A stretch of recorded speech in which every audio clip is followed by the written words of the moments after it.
नमस्कार, मी भाऊ तोरसेकर.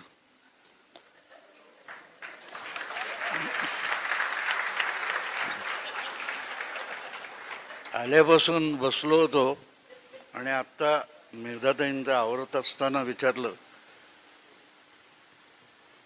सुशीलला वाजले किती? आणि समोरच्यांच्या सगळ्यांच्या मनात आलेला पहिला प्रश्न त्याचं उत्तर देऊन टाकतो, जाऊ द्या ना घरी, आता वाजले की 12. नाही, मी बोलणारच आहे, बोलायला चालू आहे, त्यामुळे बोलणार आहे. पण मुद्दा असा आहे मित्रांनो, तेच सुशील सारखा सारखा बोलताना काटे काटे काटे बोलत होता. ते काटे काढून वाडी बनवा असं म्हणत होता की काय, अशी मला शंका. कारण हा मतदारसंघ काटेवाडीशी जोडला गेलेला आहे. आणि मला आठवतं की ज्यावेळेला 2019च्या विधानसभा निवडणुकीचे निकाल लागले, त्यानंतर जी धडपड चालू होती, तेव्हा मी यूट्यूब बनवत नव्हतो, मी ब्लॉग लिहित होतो. तर ब्लॉगवर त्या महाविकास आघाडीची जडणघडण चालली होती. त्या बैठकीचा एक फोटो मी माझ्या ब्लॉगवर छापला होता. त्यात उद्धव ठाकरे असे तोंडावर हात ठेवून बोलत आहेत आणि शरद पवारांचा असा हात आहे. तर मी त्याच्या खाली तो लेख लिहिला होता, कधी बघितलात की नाही, आमच्या बारामतीमध्येच कात्रजचा घाट येतो. असं शरद पवार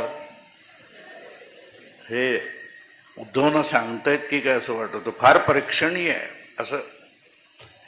पण त्यांना एक गोष्ट माहिती नव्हती की कात्रजच्या घाटात आले नसले तरी अमित शहांनी मराठ्यांचा फार चांगला अभ्यास केलेला आहे. त्यामुळे कात्रजच्या घाटात न येता अमित शहा आपल्याला कात्रजचा घाट दाखवू शकतात, हे शरद पवारांना कळायला 4 वर्ष उलटली.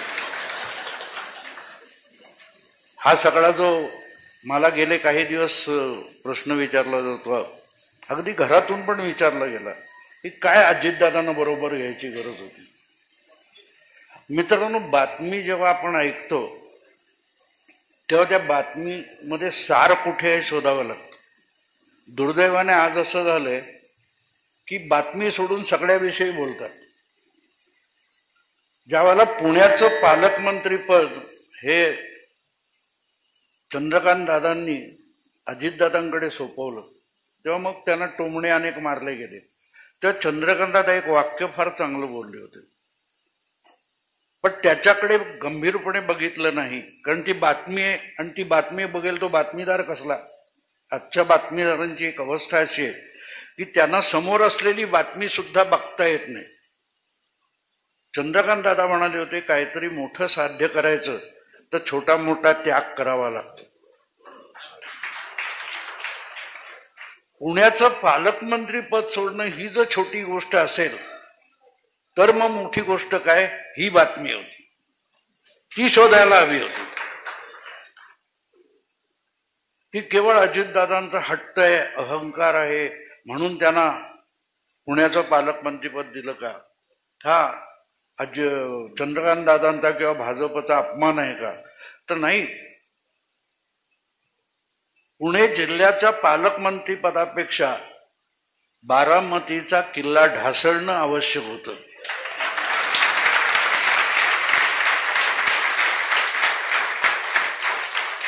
आणि म्हणून बारामतीला लावलेला सुरंग म्हणजे पालकमंत्रीपद होतं. पण तेवढं सोडून सगळ्यावर चर्चा झाली. आणि आपण ज्या नेहमी गेल्या 8-10 वर्षात उपग्रह वाहिन्या झाल्यात त्याच्यावरच्या चर्चा ऐकतो, त्याच्यात वैशिष्ट्य असं असतं की आपण कुठल्या विषयावर चर्चा ठेवली हे अँकरला पण माहित नसतं आणि आलेल्यांनाही माहिती नसतं. आणि तावाने चर्चा होतात. मला आठवतं इथे पिंपरीला कुठला तरी कार्यक्रम होता भुजबळांच्या संघटनेतर्फे समता परिषद असेल की आठवत नाही, पण त्यावेळेला भुजबळांनी शरद पवारांच्या डोक्यावर पगडी ठेवली, पुणेरी पगडी. तो पुण्याचा एक सन्मान मानला जातो. मग पवारांनी हळूच अंकुश काकडेंच्या कानात काहीतरी सांगितलं आणि अंकुश काकडे मंचावरून उतरले आणि अर्ध्या पाऊण तासाने जेव्हा शरद पवारांचा राऊंड आला तेव्हा पवार साहेबांनी एक वेगळी पगडी आणून कोणाच्या तरी डोक्यावर घातली. म्हणाले यापुढे ही पगडी आपल्या कार्यक्रमात घातली पाहिजे. आणि मग ती पगडी कुठची, तर महात्मा फुलेंची पगडी. याच्यावर एका चॅनेलवर चर्चा होती, मी गेलो होतो आणि चांगली 30-35 मिनिटापर्यंत चर्चा झाली. फुलेंची पगडी, पुणेरी पगडी, फुलेंची पगडी, पुणेरी पगडी. 35 मिनिटाच्या आसपास जेव्हा माझा राऊंड आला तेव्हा मला त्या अँकरने विचारलं, भाऊ याविषयी तुमचं काय मत आहे? म्हटलं काही मत नाही, मी फार अडाणी माणूस आहे. फुले पगडी घालत होते हे मला पहिल्यांदा कळलं. म्हटलं फुले वापरायचे त्याला पागोट म्हणतात एवढं मला माहिती आहे. इतके सगळे शरमले. नाही म्हटलं मी अडाणी आहे, मी आपला बोललो, बघितलं. हे फुले पगडी घालत होते की पागोट घालत होते माहित नाही. 1 तास चर्चा असते. आता यांच्याकडून प्रबोधन होणार म्हणजे काय सांगा. आणि हे एक नाही, तुम्ही रोजच्या चर्चा ऐकल्यात तर रोजच्या चर्चांचं वैशिष्ट्य असं असतं की बोलणारे ऐकणारे किती गंभीरपणे घेतात. बघा तुम्ही बारकाईने बघा. एकदा महाराष्ट्राच्या अर्थसंकल्पावर चर्चा होती आणि भाजपचं आणि काँग्रेस भांडण लावायचं, बस दुसरं काही नाही. त्या चर्चा डिबेट म्हणजे तुम्ही ह्यांना शिव्या घाला, हे तुम्हाला शिव्या घालतील. बाकी चर्चेचा मुद्दा काय नाही. तुम्हाला गंमत वाटेल, महाराष्ट्राच्या अर्थसंकल्पावर चर्चा असताना 1.5 तास गेला होता आणि बोरिवली आणि दादर स्टेशन मधले सरकते जिने कोणी बसवले याच्या श्रेयावरच वाद चालला होता. मला जेव्हा त्याने विचारलं तेव्हा म्हटलं, बघ मला पहिल्यांदा ज्ञानात भर पडली की रेल्वे खातं आता महाराष्ट्र सरकारकडे आलंय, कारण माझा गैरसमज होता ते केंद्राकडे आहे म्हणून. म्हणजे तुम्ही महाराष्ट्राच्या अर्थसंकल्पावर चर्चा करताय. म्हणून मी त्यांना विनंती केली की निदान यापूर्वी चर्चा करताना विषयाचा अभ्यास करा. आणि दुसरी गोष्ट, हे जे 2 काँग्रेस भाजपचे प्रवक्ते आणलेत ना, ह्यांना आणू नका एकत्र आणू नका. तो अँकर म्हणाला का नाही? म्हटलं एकाचं नाव वाघ आहे आणि दुसऱ्याचं नाव वाघमारे आहे, त्यामुळे चर्चा राहते बाजूला आणि शिकार सुरू होते. पण मुद्दा असा आहे मित्रांनो की आपण चर्चा करतोय, लोक ऐकतायत, लोकांना काहीतरी समजलं पाहिजे. आणि म्हणून साधारण 7-6 वर्षापूर्वी मी या चर्चामध्ये जाण्याचं बंद केलं. कारण थोडाफार जो काय मेंदू उरलाय त्यालाही गंज चढलं तर काय व्हायचं. कारण एकूण चर्चा अशी असते की मी म्हटलं का सुशील, अरे सायकल घ्यायचा विचार करतो. आता सुशील अँकर असेल तर तो काय करणार? तो म्हणेल सायकलीपेक्षा म्हैस घे, म्हैस दूध देते. अरे पण मला ऑफिसला जायचंय, रिक्षा परवडत नाही, बस मिळत नाही, म्हशीवर बसून ऑफिसला जाऊ. पण तो अँकर आहे, तो अँकर काय म्हणणार? मग काय सायकलचं दूध काढणार? अरे सायकलच्या दुधाचा प्रश्न येतो पुढं. मला ऑफिसला जाण्याची सोय म्हणून मला, पण नाही, तो पुढे पुढे पुढे जातो आणि विषय बघा कुठे जातो तो. म्हणजे मला सायकल घ्यायच्या विषय बाजूला पडतो आणि तो म्हशीचंच पुराण सांगत राहतो. कारण झालंय असं मित्रांनो की ज्ञानेश्वराने त्या रेड्याकडून वेद वजवले, पुढे पुढे रेड्याला वाटलं मीच ज्ञानेश्वर आहे.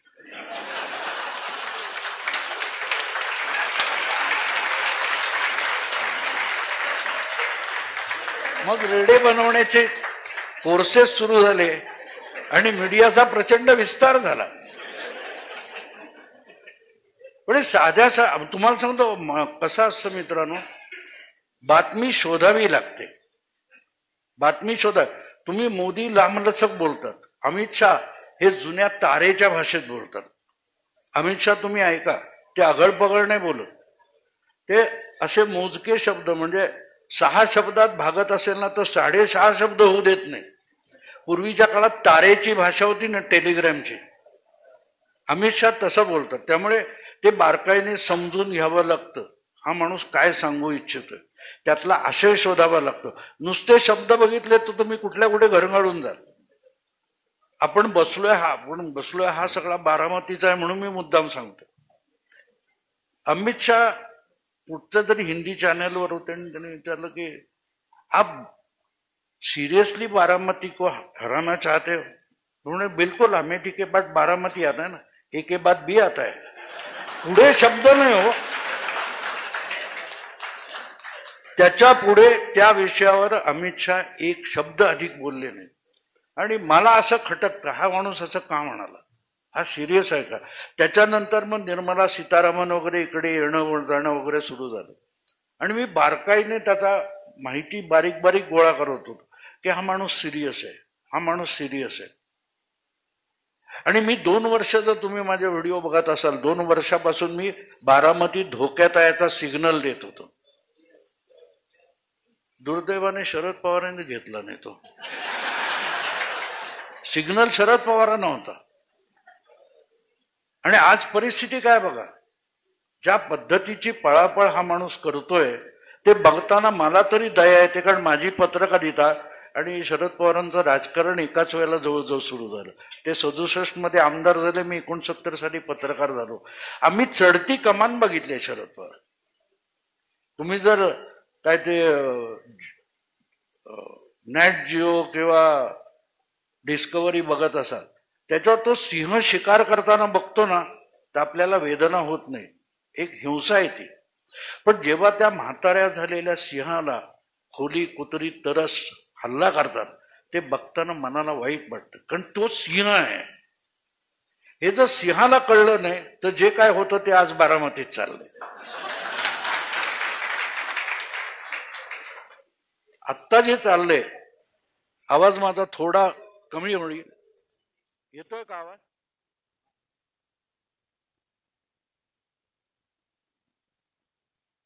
गोंधळलाय का? गोंधळलाय याचं कारण असं आहे की इतका ओव्हर कॉन्फिडन्स आहे, ओव्हर कॉन्फिडन्स. आणि तो ओव्हर कॉन्फिडन्स दिसतो. म्हणजे काल मला, मी आता नाव सांगत नाही पण चांगल्या चॅनलचा माणूस मला भेटला होता आणि त्यांनी सांगितलं पवार साहेब इतके भैसातले की परवा कुठेतरी बारामतीच्या एका कार्यक्रमामध्ये एक माणसाने त्यांना स्वागत केलं, आपण बघितलं, शाली वगैरे दिल्या, तसा त्यांना आणून पुष्पगुच्छ दिला. त्यांना कळलं नाही की आपला सन्मान म्हणून पुष्पगुच्छ दिलाय. त्यांना वाटलं कोणाला तरी द्यायचंय म्हणून आपल्याला दिला. त्यांनी शेजारीच उभे असलेल्या माणसाला देऊन टाकला. पराभव साक्षात समोर उभा राहतो मित्रांनो, तेव्हा काय अवस्था होते बघा. कळतंय की पराभव होतोय, पण हे का होतोय याचा विचारही करायला माणूस तयार नाही. हे सगळं का होतंय? मी माझ्या दृष्टीने शरद पवार यांच्या इतका निस्वार्थी राजकारणी मी बघितला नाही. तुम्ही म्हणाल इतके पैसे, इतके प्रॉपर्टी, अमुक तमुक, हे ते सगळं बरोबर आहे, मान्य आहे. पण स्वतःला कुठेतरी नेऊन पोहोचवणं हे जमलं काय बघा. मी एका हिंदी चॅनलवर बोलताना म्हणालो होतो, त्यांनी मला संजय दीक्षितने प्रश्न विचारला होता कि पवार की राजनीति में क्या बोल सकते. मतलब वो तो महाराष्ट्र की राजनीति का बर्मुडा ट्रायंगल है. उसके बाद जो जो पार्टियां गई, पक्ष गेले, गायब झाले, कुठे गेले पत्ता नाही. जनता दल, राष्ट्रीय कहते आरपी आहे, शेका पार्टी बघा ना, शेकाप, सगळे पक्ष संपून गेले. आणि मग मिळवलं काय हा प्रश्न येतो. मिळवलं काय हा प्रश्न काल परवा. आणि मग कसं होतं माहिती का, पवार हा महाराष्ट्रातला पहिला राजकारणी आहे ज्याने पत्रकारांचा जनानखाना तयार केला.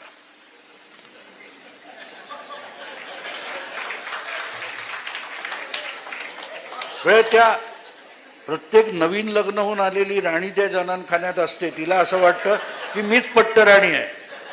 पण नंतर लक्षात येतं की कधी आपल्याकडे महाराज वळून तरी बघणार आहेत का. अशी महाराष्ट्राच्या पत्रकारांची अवस्था केली हो. आमचा तुम्हाला माहिती असेल तो नुक्कड नावाच्या मालिकेमध्ये गणपत हवालदार म्हणून होता, तो अजय वडावकर, तो माझा चांगला मित्र होता. त्याचा एक उखाणा मला फार सुंदर आवडतो, तो इथे सांगण्यासारखा आहे की पवार साहेबांनी केलं. आज बघा तुम्ही अनंतराव थोपटेंकडे गेले, आणखी कुठे चंद्रराव तावरेंकडे गेले, हे सगळं बघितलं. पवार काय सांगतात, जुन्या चुका दुरुस्त करायच्या. परवा अमरावतीला गेले होते की 5 वर्षापूर्वीची चूक आता दुरुस्त करायची. ती दुरुस्त करा, मी नाही म्हणत नाही, पण आत्ता चूक करतोय का ह्याचा तरी विचार करा. 5 वर्षांनी परत पूर्वी तुम्हाला हे माईक वगैरे आता खूप झाले. पूर्वीच्या काळात तो माईक समोर आला की प्रत्येक मुका देखील बोलायला लागायचा. तर तेव्हा ते सार्वजनिक कार्यक्रमामध्ये असे निवेदक फार विनोदी असायचे. आता आणि तो अगळपकळ बोलणार आणि मग बोलणार एवढं बोलून मी माझं भाषण संपवतो आणि पुढल्या कार्यक्रमाला सुरुवात करतो. तर आमचा पंढरी सावंत म्हणून माझा एक सहकारी, त्याने त्याच्यावर एक विनोद केला होता, केवढं बोलून मी माझं भाषण संपवतो आणि पुढे बोलायला सुरुवात करतो. शरद पवारांचं ते आजवरच्या चुका कबूल करतो आणि नव्या चुकांना सुरुवात करतो.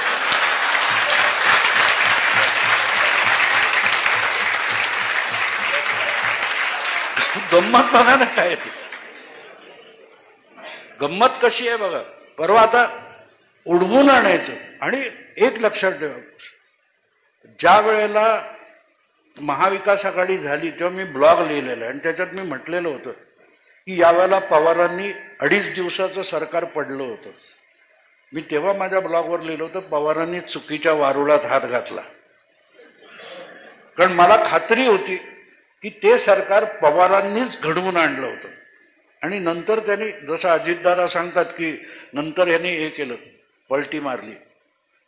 पण ती चूक का होती तुम्हाला सांगतो. माणूस 45-50 मिनिटं संसदेच्या पंतप्रधान दालनामध्ये बसला होता. अमित शहा येऊन गेले, निर्मला सीतारामन येऊन गेल्या. बाहेर पडल्यावर कळलं नाही, मी ते वसंतदादा शुगर इन्स्टिट्यूटचं सुवर्ण महोत्सवाचं आमंत्रण द्यायला गेलो होतो. प्रत्यक्षात तिथे ठरलं होतं जे अजितदादा आता सांगतात की शिवसेना येत नसेल तर आम्ही येतो सरकारमध्ये, सरकार बनवा, हे सांगायला गेले होते. आणि त्यानंतर ते झालंय सरकार. पण दरवेळेला कोणाची तरी टोपी उडवायची आणि गंमत बघत बसायची. आपल्या कॉलेजमध्ये शाळांमध्ये अशी वाह्यात पोरं असतात ना, टपोरी, त्यापेक्षा 50 वर्ष राजकारणात दुसरं काही केलं नाही हो. पण लक्षात ठेवा, तो टपोरी टिवल्या बावल्या करणारा मुलगा असतो ना, तो टॅलेंटेड असतो, सोपं नसतं. पण पुढे आयुष्य उलटून गेल्यावर त्याला वाटतं रे काय मिळवलं. पवारांची अवस्था वेगळी आहे का बघा. गुरुमूर्ती, एकदा मित्र आहे माझा गुरुमूर्ती तमिळनाडूचा, त्याने मला एक सुंदर गोष्ट सांगितली. तो म्हणतो माझ्या मुलीचं काय ते 10वीचं मेरिट थोड्या 8-10 मार्कांनी हुकलं होतं. तो खूप रागावला होता कारण त्यांनी लहानपणापासून बघितलं होतं. तर मी त्याला म्हटलं जाऊन दे, काय फरक पडतो. तो नाही म्हणून, ज्यामुळे ही मुलगी, हिच्याकडे टॅलेंट असून 8-10 मार्कासाठी मेरिट तिने गमावलं, याचा अर्थ हिच्यापेक्षा कमी टॅलेंट असलेल्या माणसाला हिने मेरिटमध्ये यायला मदत केली. आणि तुमचं टॅलेंट, तुमची गुणवत्ता ही तुमची नसते, इट्स अ पब्लिक प्रॉपर्टी, ती समाजासाठी असते. आणि त्यामुळे हिने मेरिट घालवणं हे समाजाचं नुकसान आहे. दृष्टिकोन कसा असतो बघा माणसं, दृष्टिकोन कसा असतो. तर पवारांना हे कधीच कळलं नाही. म्हणजे मला आठवतं की 2014च्या निवडणुका लागल्या त्यावेळेला शरद पवारांनी एक आणि पहिल्यापासून जवळ 6 महिने, मला वाटतं सप्टेंबर पासून मोदींनी प्रचार सभा सुरू केल्या होत्या. तर शरद पवारांनी एक कॉमेंट केली होती की मी राजकारणात आहे, तसाच मी क्रीडा क्षेत्रात सुद्धा काम केलेलं आहे. तर क्रीडा क्षेत्रात काम केलं असल्यामुळे मी एक सांगू शकतो की एवढ्या लवकर मोदींनी 8 महिने आधी प्रचार सुरू केला. तर मॅरेथॉन धावणारा जो खेळाडू असतो तो सुसाट धावत सुटत नाही, तो आपली ऊर्जा शेवटच्या टप्प्यासाठी जपून ठेवतो. मोदींनी आत्तापासून सुरुवात केली, पुढे त्यांची दमछाक होईल वगैरे वगैरे वगैरे कौतुक केलं. मी तेव्हाही ब्लॉग लिहिला होता की शरद पवार म्हणतात ते 100% बरोबर आहे, पण ते चुकीच्या माणसाबद्दल बोलत आहेत. मोदींनी 49व्या वर्षी पहिल्यांदा विधानसभा निवडणूक लढवली, त्याच्या आधी ते मुख्यमंत्री झालेले होते. शरद पवार 91 पासून पंतप्रधान व्हायला धडपडत आहेत, अजून धावत आहेत. कारण 38व्या वर्षी मुख्यमंत्री झाले आणि 80 वर्ष उलटलं तरी पंतप्रधान पदाच्या शर्यतीत सुद्धा कोणी मानत नाही त्यांना. त्यामुळे ते कोणाबद्दल बोलतायत, स्वतःबद्दल बोलतायत. आणि ही पद्धत असते आपल्याकडे. अवघा महाराष्ट्र बघतोय, अरे तुझा चॅनेल 10 लाख लोक बघत नाहीत, पण अवघा महाराष्ट्र हिजेच इंडिया वॉन्ट्स टू नो. अरे तू म्हणजे इंडियन आहे ना बाळा. ही जी पद्धत असते. सर पवारांना ते आत्ता ते काल परवाची गोष्ट आहे, तुम्हाला आठवत असेल, ते म्हणाले की मला ग्रामीण महिला भेटल्या आणि म्हणाले त्या अयोध्येमध्ये नुसती रामाची मूर्ती आहे, सीता का नाही. आता सुशील वगैरे सगळ्यांनी त्याच्यावर कॉमेंट केल्या की तो राम लल्ला आहे, म्हणजे घरातलं लहान मूल आहे, त्याचं एवढ्या कोवळ्या वयात लग्न करत नाहीत. आता हे फुले शाहू आंबेडकरवाले बालविवाहाच्या विरुद्ध म्हणून तत्वज्ञान सांगतात आणि रामलल्लाची बायको का नाही म्हणून विचारतात. बोलताना फुले शाहू आंबेडकर, त्या कोल्हापूरला कार्यक्रमात मी बोललो नाही की फुले शाहू आंबेडकर असं म्हटल्यावर तुम्ही आधीच दबून जाता ब्राह्मण वसाहती लोक.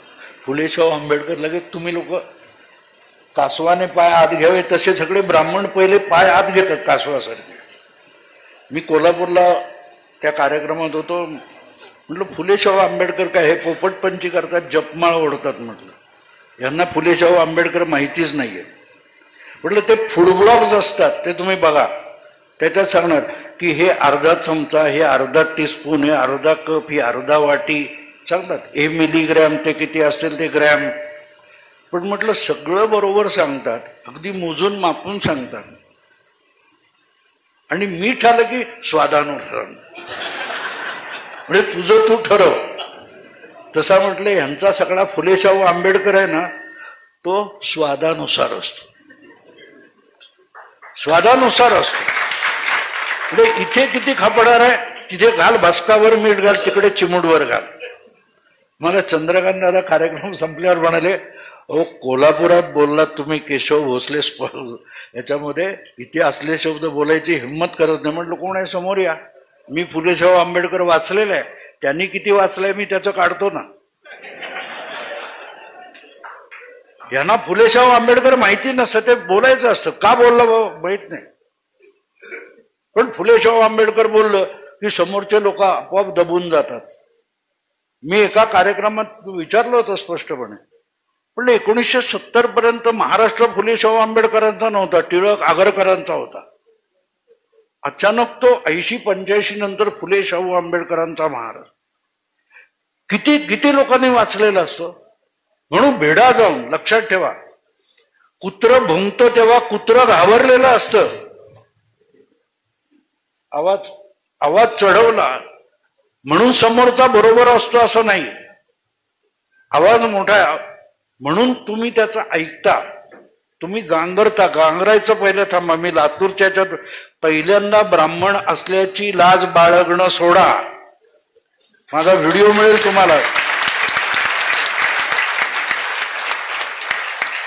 कुठलीही गोष्ट दुसऱ्याच्या मनामध्ये न्यूनगंड निर्माण करणं मला आवडत नाही. आज जे चालतं ना, कोण आता हा कुलकर्णी आहे म्हणायचं, तो अमुक तमुक, त्याचा अर्थ तुम्ही मनामध्ये न्यूनगंड निर्माण केला जातो. आणि एकदा तुमच्या मनात न्यूनगंड निर्माण केला की मला पाहिजे ते तुमच्या गळी मी मारू शकतो.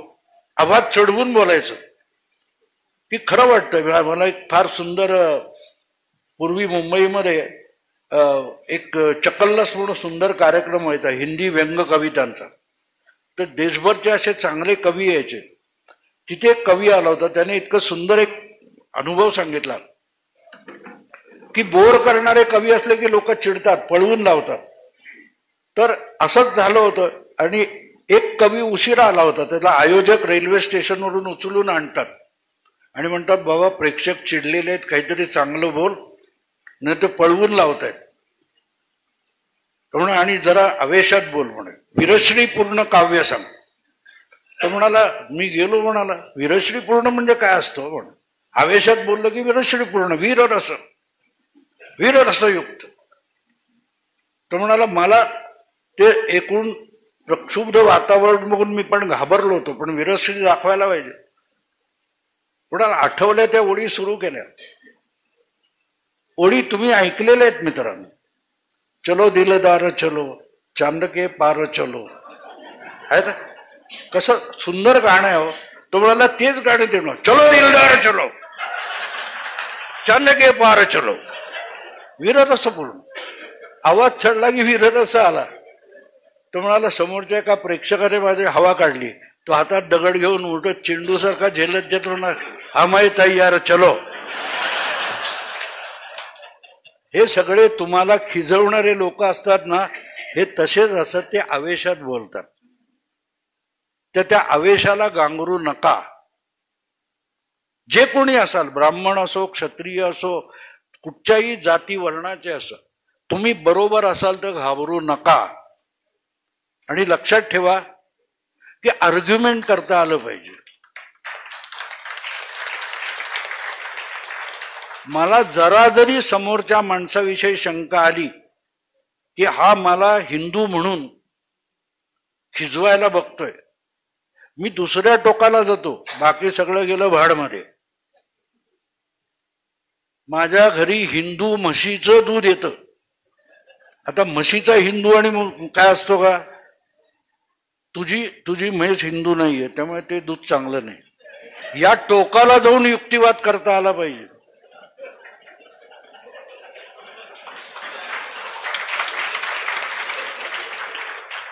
कारण जे बुद्धिवादी आणि तार्किक बोलत नाहीत त्यांच्यात तार्किक बोलायचं नसतं. मी तुम्हाला एक किस्सा सांगतो. एक शायर असतो आणि एक काय तो सरदार असतो. तो शायर नेहमी शायरीचे मुशायरीची कौतुकं सांगतो आणि त्या सरदाराला पण घेऊन जात असतो. एक दिवस तो सरदार वैतागतो, म्हणतो आज हमारा भी मुशायर है, तू भी चल. त्या शायरला घेऊन जातो आणि मग शायरी सुरू होती. सुखविंदर सिंग आला. आप सुखविंदर सिंग अपना कुछ पेश करेंगे. सुखविंदर आला आणि मला डिब्बा डिब्बा 3-4 वेळ तो डिब्बा त्याच्या पुढे जातच नाही. टाळ्या, वा वा, गेला. आला मनविंदर आला. मनविंदर डिब्बा, उसके ऊपर एक डिब्बा. हे 3-4 वेळ होतं, सगळे वावा. 4था, 5वा, 8वा डबा चढलाय, पण डब्यावर डबा चढण्यापलीकडे काय होत नाही. तो शायर म्हणतो, अरे यार क्या चल रहा है, अरे डिब्बे पे ऊपर एक डिब्बा, उसके ऊपर एक डिब्बा, ये क्या है, ये शायरी है. तुम्हारा शायरी गई भाड़ में, बैलेंस देख एक भी नहीं गिर रहा है. मित्रांनो, हा कॉन्फिडन्स पाहिजे. आपल्याला समोरच्याला कन्व्हिन्स करायचं, आणि कन्व्हिन्स करता येत नसेल तर कन्फ्यूज करायचं. ही स्ट्रॅटेजी असते, ही रणनीती असते. तुम्ही हसलात पटकन, पण नरेंद्र मोदी सारखा स्ट्रॅटेजिस्ट नाही हो. कोण प्रशांत किशोर घेऊन बसलाय. हा नरेंद्र मोदींसारखा माणूस इतक्या सहजगत्या बोलता बोलता समोरच्यांना कन्फ्यूज करून टाकतो. सहजगत्या. तुम्हाला आठवतं ते एक लोकसभेचं चित्रण आहे. ते मला, मैं 1 घंटे से बात कर रहा हूं, करंट वहां पहुंचने में पौना घंटा निकल गया. आठवतं तुम्हाला? त्याला नरेंद्र मोदी म्हणून. किती सहज. आता बघा कि 370 तो होने वाला है, 370 धारा हटाई, 370 तो बीजेपी के हो गए, एनडीए 400 पार. संसदेत बोलला माणूस. म्हणून हा माणूस इतका सहजगत्या नाही बोलत. 370 कलम हटवलं म्हणून 370 जागा मिळत नसतात हो, हे न कळणे इतका मोदी हा मूर्ख माणूस नाहीये. पण तरी ते बोलले. आणि मग असं असताना जेव्हा मला खटकतं, मी ते शोधत बसतो, हा माणूस असं का बोलला, का बोलला, का बोलला. तर समोरच्यांना कन्फ्यूज करायचं होतं. आकडा तर सांगून टाकला,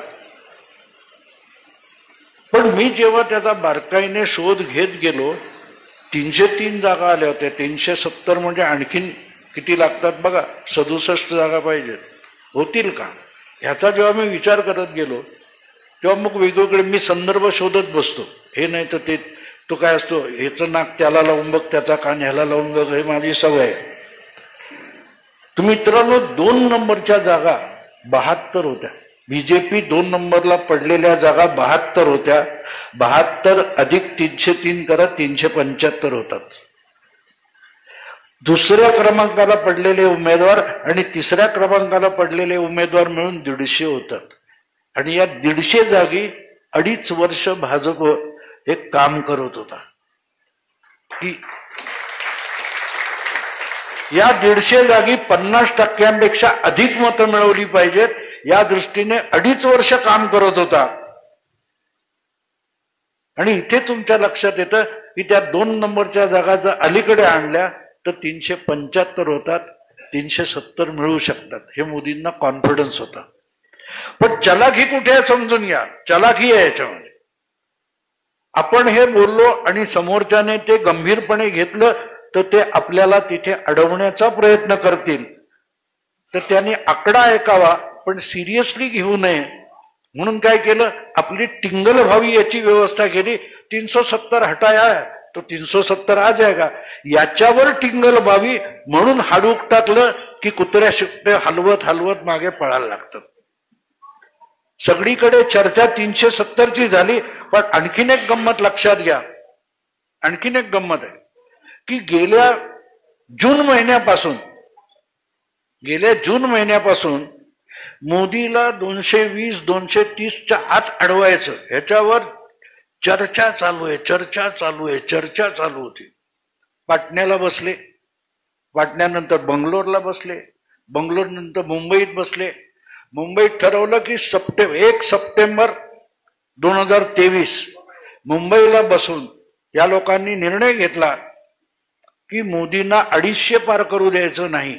आणि त्याच्यावर 8 महिने चर्चा चॅनेल पासून, वर्तमानपत्रापासून चालू राहिल्या. आणि फेब्रुवारी येईपर्यंत एक डाव टाकला मोदीने, 370 आणि 400 पार. सगळ्या चर्चा कुठे आल्या, 370 होणार कसं नाही याच्यावर आल्या. हे यांचा अजेंडा 220, 230, 250 विसरून गेले. 300 होणार नाही. अरे गधड्यानो, 272 झालं की सरकार होतं. 300 सुद्धा होण्याची गरज नाही. 300 नाही झाले, फरक काय पडतो. समोरच्याचे जेवढे रन्स आहेत त्यापेक्षा 1 रन जास्त झालं की मॅच जिंकली. कन्फ्यूज कसं केलं,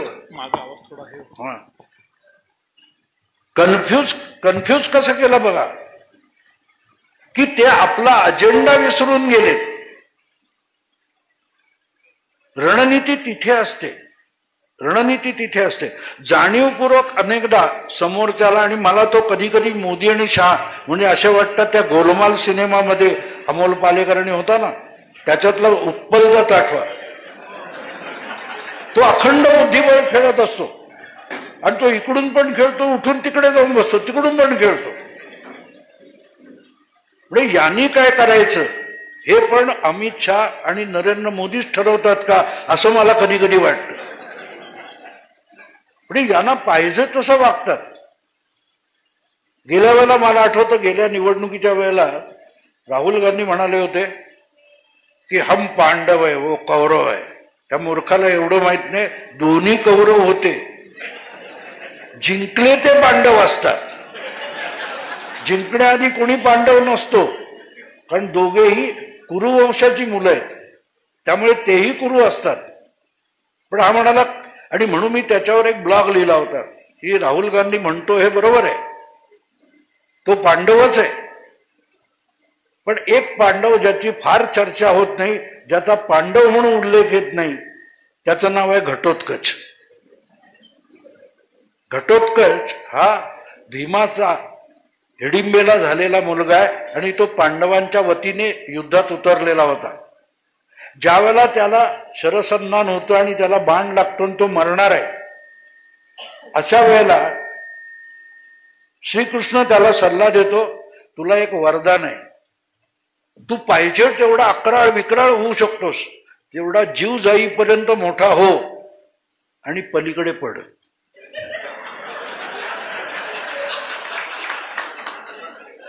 तो पांडव होता मित्र, तो पांडव होता. इथे गंमत अशी की हा पांडव आहे, स्वतःला म्हणतो मी पांडव आहे, पण कुठला पांडव आहे माहित नाही, हा घटोत्कच होता.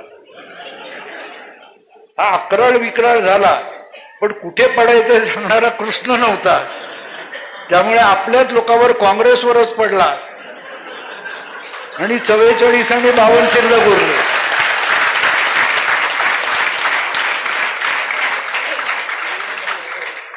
जो मुद्दा तो असतो, तुम्ही कोण आहात हे महत्वाचं नाही, तुम्ही काय करताय हे महत्वाचं असतं. आणि म्हणून मी ते म्हटलं की तू पांडव आहेस, घटोत्कच आहेस, पण कुठे पडायचंय. आता गेल्या वेळेला तो काँग्रेसवर पडला, यावेळेला सगळ्या बीजेपी विरोधी पक्षांवर पडणार आहे, परत एकदा घटोत्कच आहे.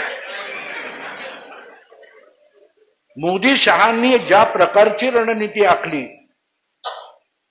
त्यामध्ये तुम्ही इंडी अलायन्सचं नेतृत्व राहुल गांधींकडे येईल असं व्यवस्था केली, त्याला अकराळ विक्राळ करून ठेवलाय. आणि होईल कसं बघा. मला आत्ता मध्यंतरी त्या संजय दीक्षित, मी त्या काही हिंदीच्या युट्यूबर्सकडे जातो, तेव्हा त्यांनी मला 5-6 महिन्यापूर्वी विचारलं होतं कि ये राहुल की पदयात्रा का क्या होगा. मतलब वो तो 60 साल पहले उसका बताया हुआ है, भविष्यवाणी है 60. संजय मला म्हणाला की लेकिन उनकी तो उम्र 54 साल है. म्हटलं जन्म से पहले भी भविष्यवाणी होती है. म्हटलं 60 वर्षापूर्वी एक सिनेमा आला होता बरसात की रात, आणि त्या बरसात की रात मध्ये एक गाजलेली कव्वाली तुम्हालाही पाठ असेल, ना तो कारवा की तलाश है, ना तो हमसफर की तलाश है. म्हटलं पदयात्रा ती आहे.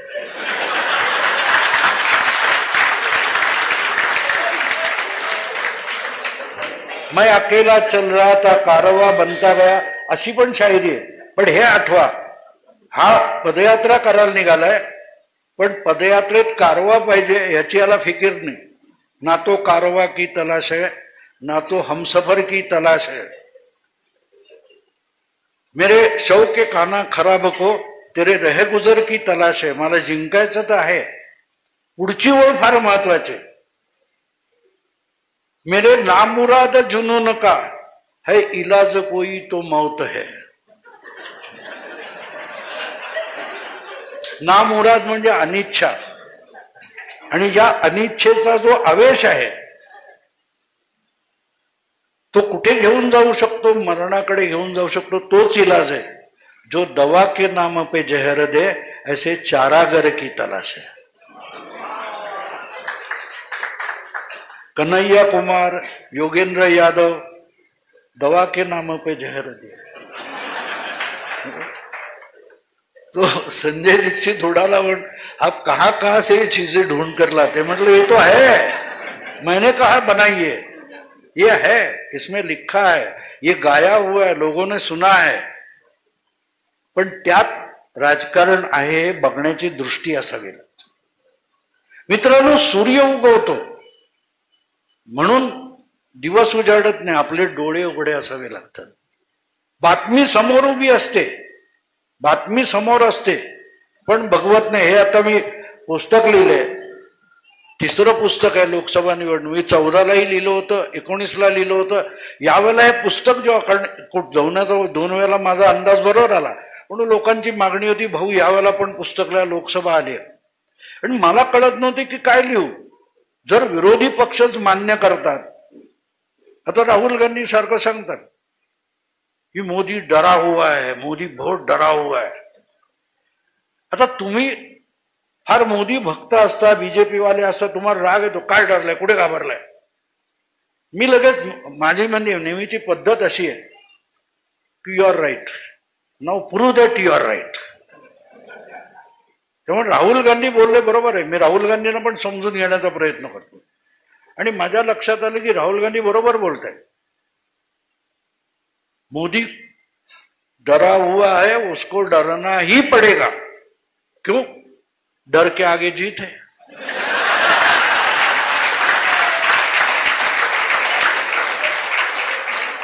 अरे टीव्हीवर जाहिराती लागतात, ऐकतो आपण, विचार करतो का त्याचा? राहुल गांधी तेवढं सोडून बाकीचं बघतो आणि ते समजून घेत नाही. म्हणजे तो सांगतोय की मोदी डरे हुए, म्हणजे तो सांगतो की मोदी जीतने वाले आहे. आता इथे तुम्हाला कळतं की निवडणुकीत लढत नाहीये, मोदी निवडणूक लढत नाहीये. 10 वर्षामध्ये या माणसाने देशाची राजकीय परिस्थिती अशी करून ठेवली आहे की त्याला पंतप्रधान होण्याची गरज नाही, तो पंतप्रधान व्हावा ही तुमची आमची गरज करून ठेवली.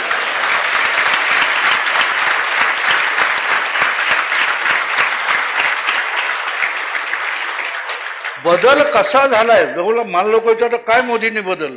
म्हटलं गधड्यानो, हे बघा ना, डोळे उघडा, बघा की तुम्हालाही वाटतं की मोदीला हरवलं पाहिजे. असं का वाटतं? त्यातून तुम्ही कबूल करता नाहीतर मोदी जिंकणार आहे. म्हणजे तो जिंकणार आहे तुमचंही गृहीत आहे. 50-60 वर्षापूर्वी, 50 वर्षापूर्वी एक सिनेमा गाजलेला आहे, तुम्हाला आठवतो ना? आता या सगळ्यामध्ये परत एकदा समोर राहुल गांधी असणं केवढं, asset without liability.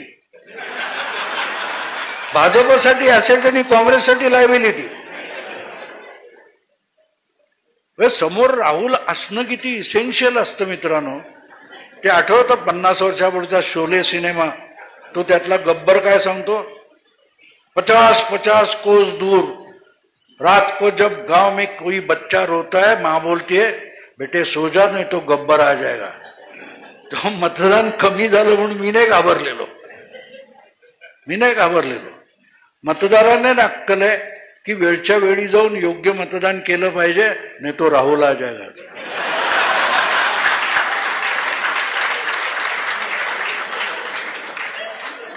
Pradeep Bhandari नावाचा एक सेफॉलॉजिस्ट आहे, जन की बात म्हणून सर्वे करतो. त्याचा मला दुसऱ्या राऊंड नंतर फोन आला, भाऊ यार बहुत कम हो रहा है वोटिंग.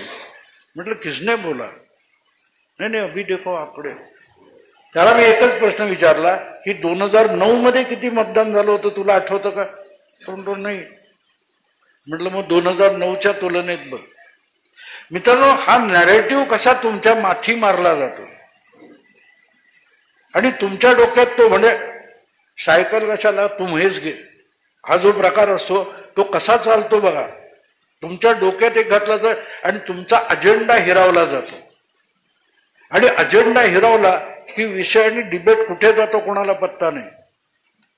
मतदान कमी म्हटलं, मतदान कमी म्हणणाऱ्यांना संदर्भ किती माहिती आहेत? संदर्भ माहिती आहे. इंदिरा गांधी गोळीबारात ठार, एका ओळीत बातमी संपली हो. पण 2 महिने ही बातमी हेडलाईन होत होती, कारण त्याचे धागेदोरे शोधून जितके जोडले जातात तेवढी ती बातमी अधिक रंजक होते, आपली उत्कंठा वाढवते. त्यामुळे मतदान कमी झालं. अरे म्हटलं आकडे बघा तुम्ही. इंदिरा गांधी गोळीबारात ठार झाल्यानंतर जी निवडणूक झाली ती निवडणूक रेकॉर्ड ब्रेक होती. 64% मतदान त्यापूर्वी कधीही लोकसभेला झालं नव्हतं. त्या निवडणुकीमध्ये 64% मतदान हा रेकॉर्ड होता. आणि त्याच्या पुढच्या 7 लोकसभा निवडणुका 84 नंतरच्या 14 पर्यंत मतदान 64% खाली राहिलं. 14 मध्ये पहिल्यांदा तो रेकॉर्ड मोडला गेला. 66% मतदान झालं लोकसभेला. 19 मध्ये तो रेकॉर्ड मोडला, 1.25% मतदान त्याच्या पुढे 67.7 वगैरे असं आहे. आणि आज तुम्ही 63% तर कमी झालं म्हणता. आणि हा जो मी स्वतःचा अनुभव सांगतो, गेल्या 24 तारीखला मला तो दीनानाथ मंगेशकर पुरस्कार मिळाला. तो बघितला, त्याचे फोटो वगैरे आले. माझ्या एका मित्राने मला फोन केला, त्याचे फोटो मी पण बघितले. पण तो फोटो बघितल्यावर त्या मित्राने फोन केला, म्हणाला यार भाऊ तो फोटो बघितला. म्हटलं हो का? तो ते आबाजला उषा मंगेशकर आहे, त्या तुला देत आहेत, तू इकडे वयस आणि मध्ये अमिताभ आहे. अमिताभ तुझ्यापेक्षा कुठे मोठं, 1-1.5 इंच तर जास्त आहे म्हणाले. आपल्या डोक्यात अमिताभ उंच इतकं बसलेलं असतं. तर मी म्हटलं, मी परत फोटो बघितला तर खरंच 1-1.5 इंचाचा फरक दिसतो. पण आपल्या डोक्यात अमिताभ हा एक लंबू हिरो आहे हे इतकं डोक्यात आहे की मलाही ते बघितलं, त्याने सांगितलं म्हणून माझ्या नजरेत नाही आलं. तर तो संदर्भ महत्वाचा असतो. तसा इथे तुम्ही मतदान कमी झालं जेव्हा म्हणता, तेव्हा तुम्ही कुठल्या आधारावर, याला महत्व असतं. आणि म्हणून मी त्याला म्हटलं 2009चं मतदान किती होतं? 58% होतं. म्हणजे 58 पेक्षा कमी होतं. 58 वरून आपण 66 वर गेलो, 8% मतदान वाढलं. पुढच्या वेळेला 67च्या पुढे गेलं. म्हणजे 2009च्या तुलनेत किती वाढलं बघा. मग आज 63% कमी आहे का नाही? ऍव्हरेज आहे, कमी नाही आहे. त्यामुळे घाबरून गदगदून जाण्याचं काही कारण नाही. आणि मग कमी झालं, आपण म्हणू की 14 किंवा 19च्या तुलनेत कमी झालं, तर ते 14-19च्या तुलनेमध्ये कमी झालं तर कुठे कमी झालं आणि का कमी झालं हे पण बघायला लागतं. कमी मतदान तमिळनाडूत झालंय. आकडा जो एकदम 40च्या 40 मतदारसंघ एका वेळेला 39 झाले, याचा अर्थ तिथे डीएमकेचा मतदार जो भाजप विरोधी आहे तो उदासीन राहिले. पण ते सरसकट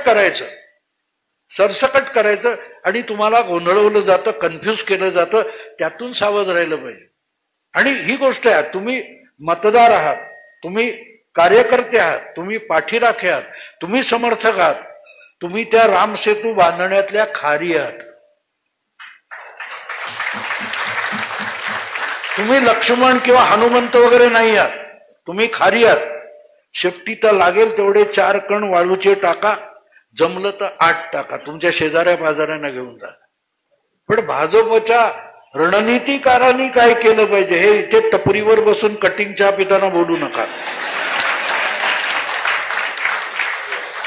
मी 99 साली पहिल्यांदा अमेरिकेत गेलो होतो, तिकडून परत आलो. माझी बायकोही मेरिट होल्डर वगैरे असल्यामुळे प्राध्यापकांची लाडकी होती.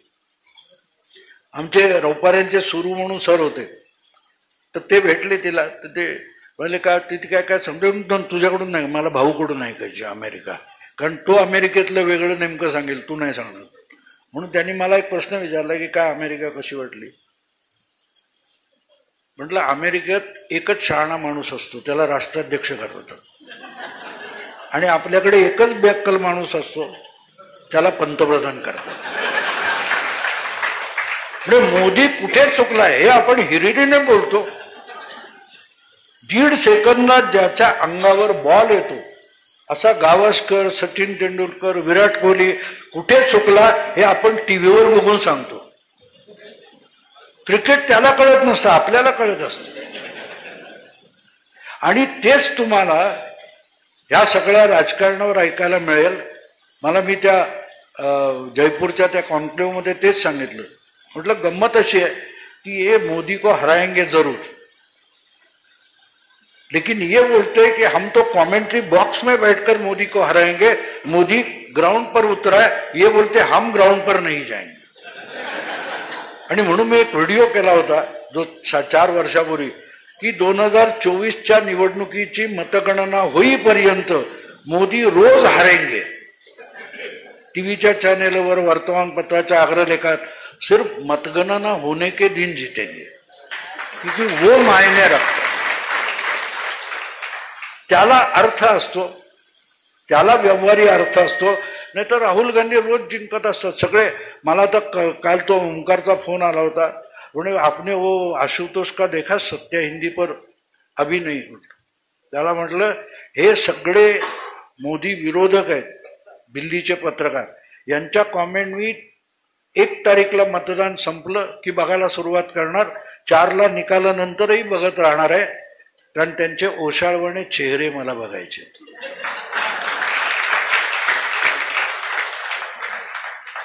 कारण हे चुकणार मला माहितीये. मी कुठलाही, मला तर तो प्रदीपची आणि माझी प्रदीप भंडारीची भेट झाली जयपूरला, तो उडाला, मला म्हणाला की आप कैसे निकालते हो 14, पण तो सर्वे करतो, मी नाही करत. मी त्याला म्हटलं की मेरा अलग तरीका है, मैं हेड काउंटिंग नाही करता, मी डोकी मोजत नाही, डोक्याच्या आत काय चाललंय ते मोजतो. कारण त्याला मत म्हणतात, त्याला मत म्हणतात. आणि त्याला मी एक किस्सा सांगितला, तो म्हणाला अजीब आहे आपका तरीका. म्हटलं मी नेहमी हरणार कोण आहे आधी शोधून काढतो, हरणारा सापडला की तो दाखवतो, तो जिंकणार आहे.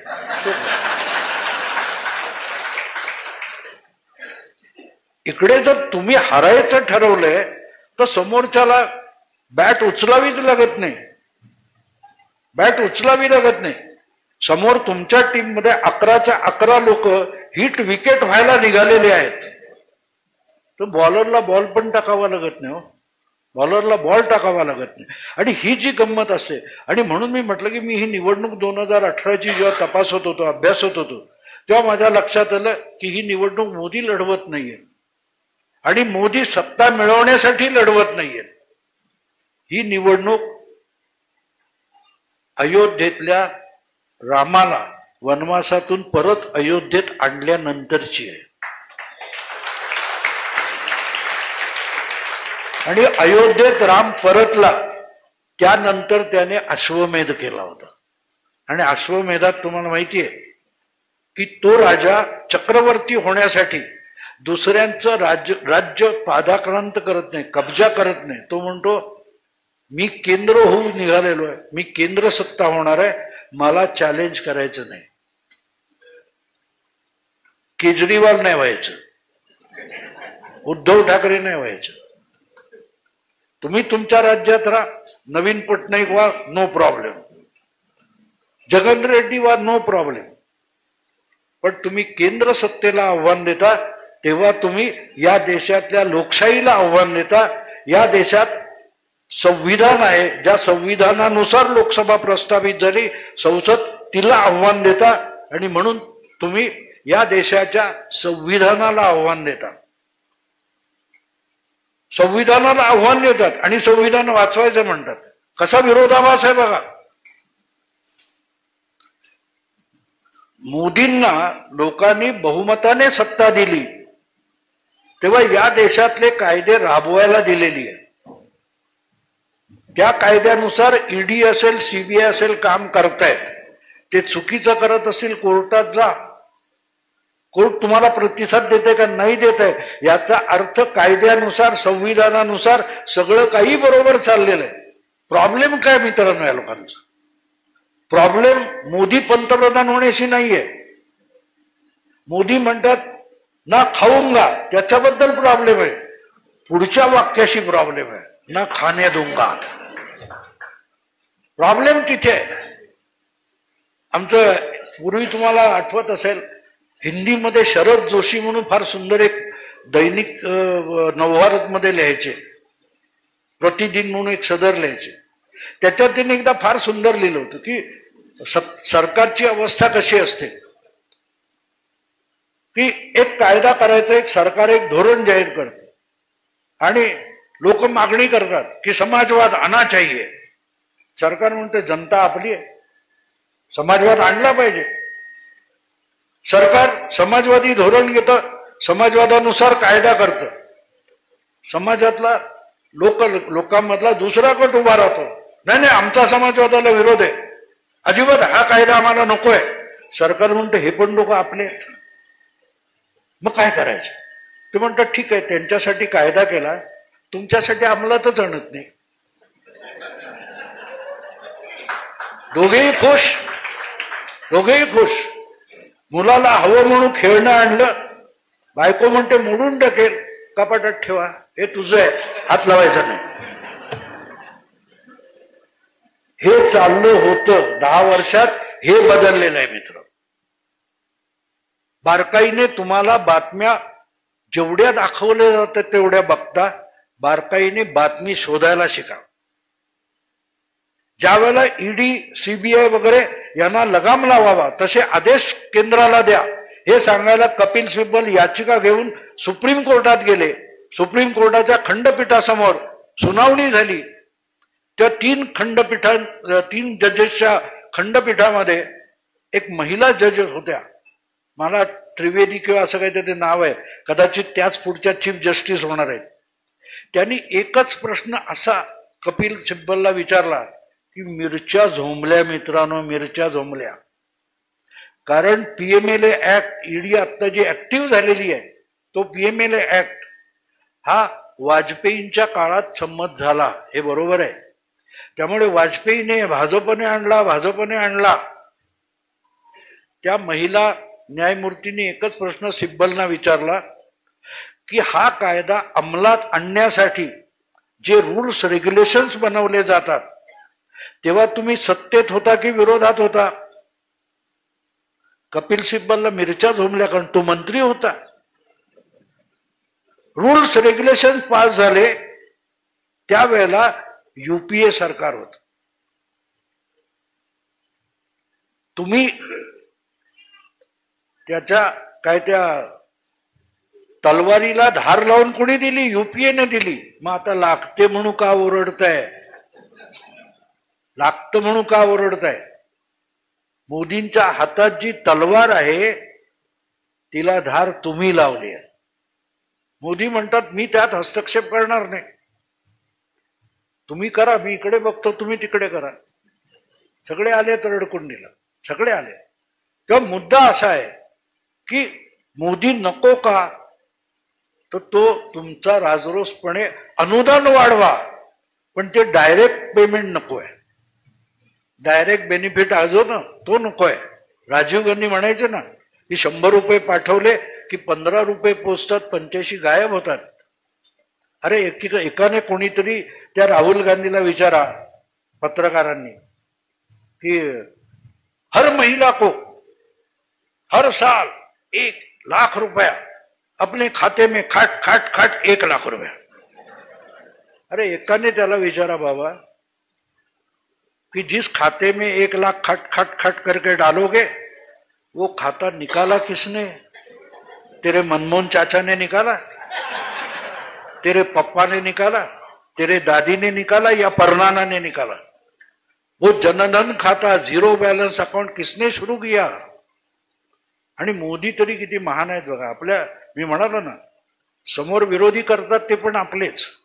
तेव्हा राहुल गांधीवर मोदींचं किती प्रेम आहे की 2034 2039 कधीतरी हा पंतप्रधान होईल आणि 1 लाख रुपये महिलांच्या खात्यात घालेल, यासाठी खाती 10 वर्ष आधी काढून ठेवली. मोदी आलेच नसते तर राहुल गांधीने कुठल्या खात्यात पैसे टाकले असते? केलं की नाही? राहुल गांधींसाठी एक तरी काम केलं की नाही? मग प्रश्न का विचारता मोदींनी काय केलं? सबका साथ, सबका विश्वास, सबका प्रयास. सांगायचा मुद्दा असा की हे सगळं जेव्हा ते म्हणून मोदींनी हा अश्वमेध आहे, ज्यांना खुमखुमी आहे, घोडा अडवा लढाई होईल. नाहीतर जिंकणाऱ्याचा आत्मविश्वास तिथे असतो. अश्वमेध जेव्हा राजा करतो तेव्हा त्याला आत्मविश्वासाने तो भारलेला असतो. ही निवडणूक मोदी पंतप्रधान होण्यासाठी लढत नाहीयेत. ही निवडणूक मोदी सुद्धा संविधान आणि लोकशाही वाचवण्यासाठी लढतायत. कारण दिस इज नेशन स्टेट. भारतीय संघराज्य म्हणजे समर्थ केंद्र, आणि त्या समर्थ केंद्राच्या नेतृत्वाखाली 28 राज्यांनी घटनेनुसार काम करणं. घटनेनुसार काम करणं. एखाद्या राज्यामधलं सरकार विरोधी पक्षाचं असेल पण त्याने घटनेच्या चौकटीत राहिलं पाहिजे. ते राहिला नाहीत तर यापुढे त्यांनी सांगितले ना, अधिक कठोर निर्णय पुढच्या 5 वर्षात. तेव्हा राज्यपालांची ताकद काय हे पुढच्या 5 वर्षात दिसणार.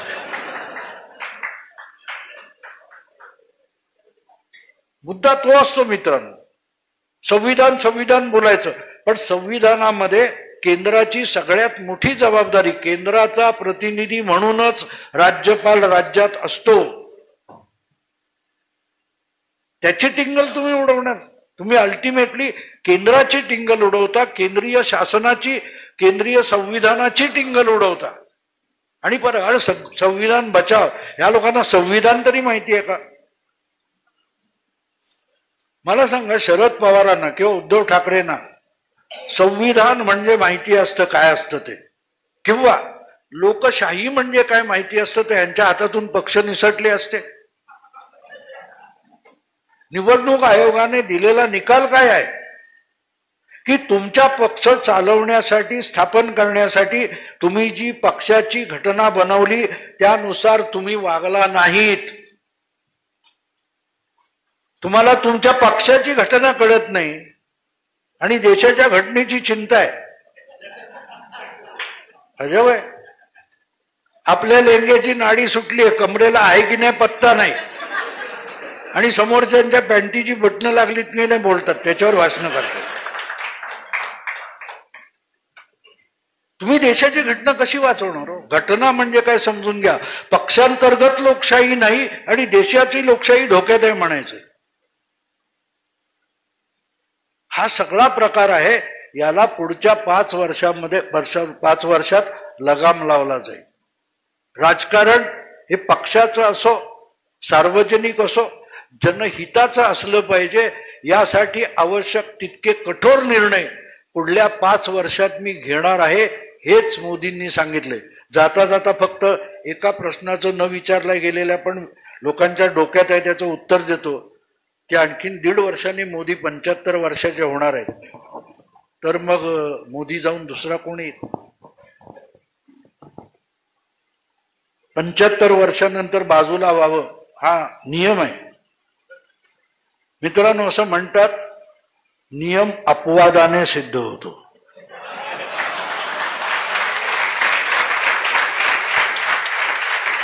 अपवादाने सिद्ध. किंवा लोकशाही धोक्यात नाही. लोकशाही कोणासाठी धोक्यात आहे ते सांगून थांबतो. एक मुंबई विमानतळावर एक कुत्रा इमिग्रेशन मधून बाहेर आला, चांगला गुबगुबीत गुटगुटीत, अंगावर सोनं वगैरे. बाहेर आला तर 10 कुत्री गोळा झाली. अरे कोण आहे कोण आहे? त्याला हुंगून बघायला लागली, कोण हळूहळू गुरगुरायला लागले. एवढ्यात एका कुत्र्यानं, अरे हा तो मोत्या आहे, गायब होता 2 वर्ष. त्याला विचारतो तू कुठे गेला? तो म्हणाला एकदा कार्गो विमानात चढलो, दुबईला गेलो. खायची प्यायची चंगळ, सोनं नाणं बघा. एक म्हातारा कुत्रा म्हणाला, मरायला परत कशाला आलास? म्हणाल तिकडे लोकशाही नाहीये, आविष्कार स्वातंत्र्य नाही, भुंकायची परवानगी नाही म्हणून परत आलो.